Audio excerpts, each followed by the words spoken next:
Chapitre 14.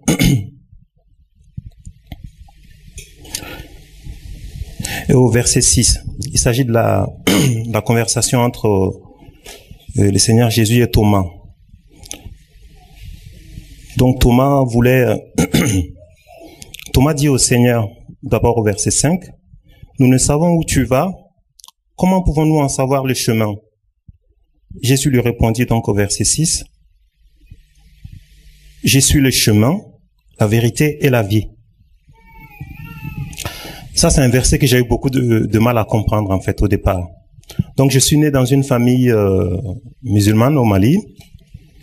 Et donc, j'ai 3 frères, 4 sœurs. Et tous sont toujours dans l'islam. En fait, au départ, je veux dire que j'ai pratiqué beaucoup l'islam parce que j'étais tous les jours à la mosquée. Je priais. Je jeûnais. Donc, tous les ramadans, je le faisais. Même quand j'étais petit, je me rappelle que mon père me disait non, tu es trop petit pour jeûner. Donc on me réveillait pas la nuit pour manger.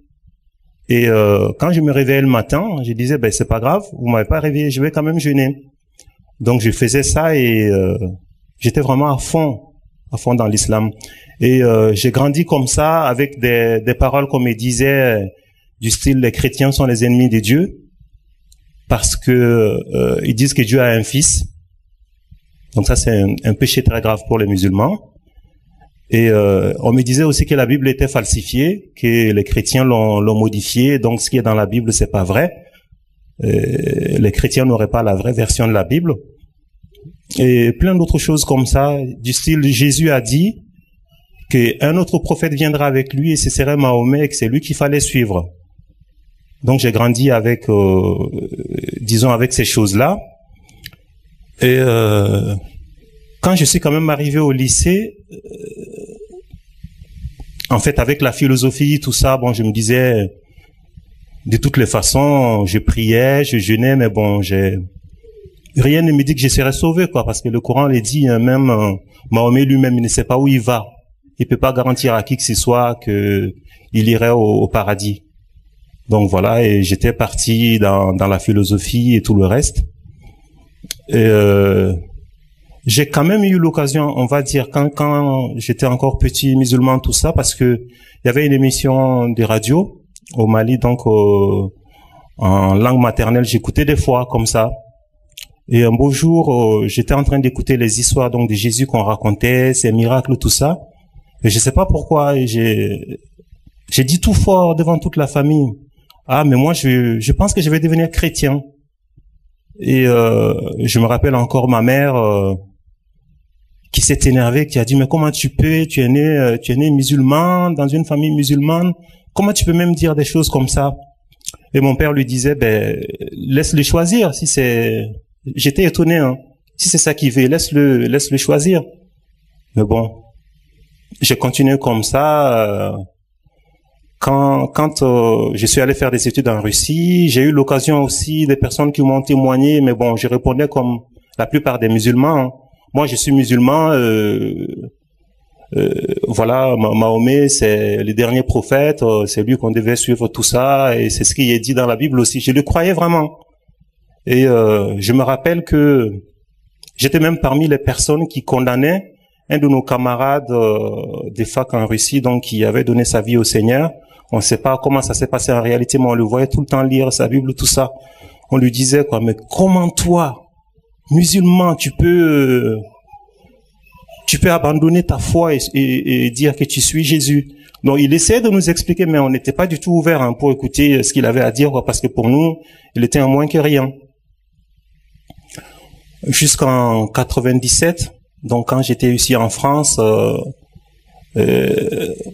j'ai failli vraiment me perdre parce que je lisais de tout. Je m'intéressais au bouddhisme,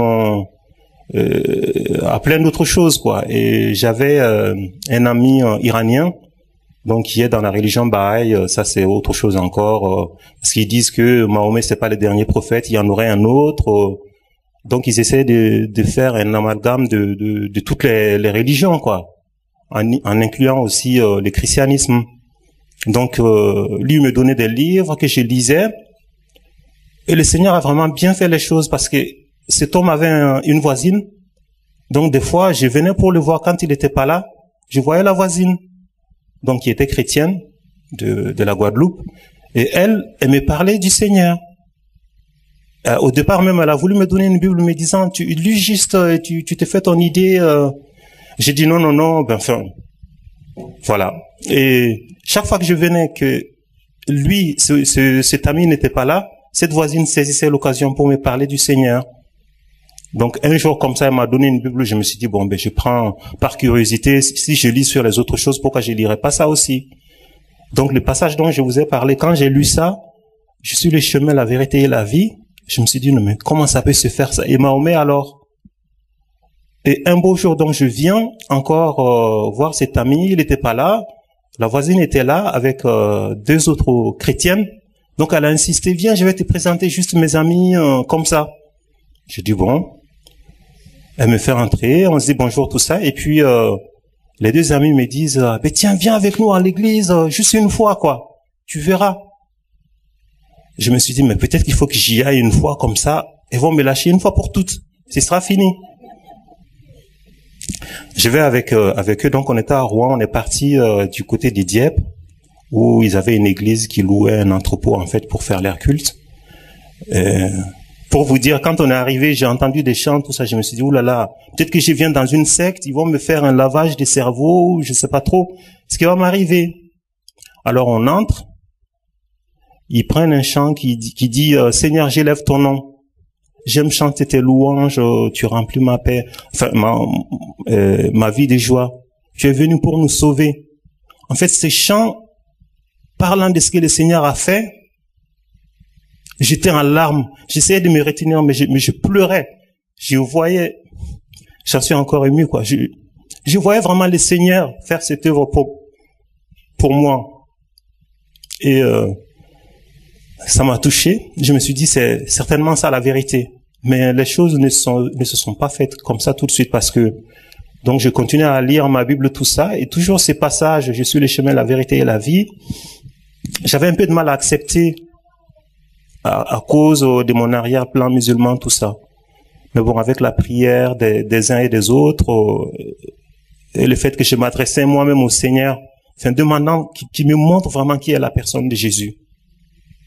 Et quand le Seigneur m'a convaincu de ça, parce qu'un jour j'étais dans ma chambre me disant, ben oui, si j'accepte ça, qu'est-ce qui va se passer après? C'est vrai, ma famille n'est pas avec moi, mais quand ils vont apprendre, quelle réaction il y aura?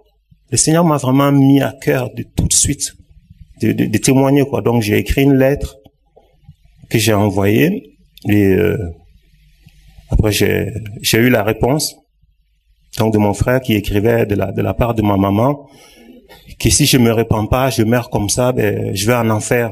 C'est fini pour moi, quoi. Je leur ai dit, enfin j'ai répondu en disant que moi c'est Jésus, personne d'autre. Soit il m'accepte comme ça, ou s'il veut, il m'oublie pour toujours, mais je ne vais pas changer d'avis. Et donc en 2006, on est allé au Mali avec mon épouse. C'était l'occasion vraiment de témoigner, de vivre voix aux uns aux autres. Et je pense à cette maman qui disait à son fils, mais dis ce que les gens veulent entendre. Qui le saura, quoi? Ce que tu crois dans ton cœur. Donc je pense que ma mère voulait m'amener à la même chose.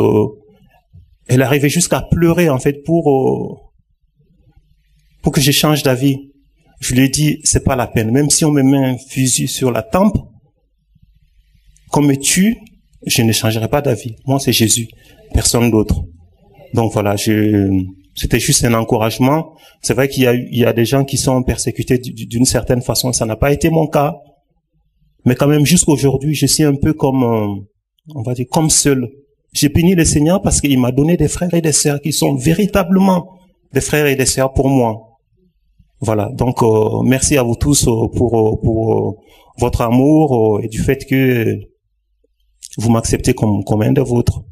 Donc voilà. Et je voulais vous encourager que quand vous avez l'occasion, n'hésitez pas de témoigner aux musulmans, leur dire que Jésus est le chemin, la vérité et la vie. C'est vrai qu'il y en a qui disent, mais faut pas trop dire que Jésus est le Fils de Dieu. Mais moi, je vous promets, n'hésitez pas.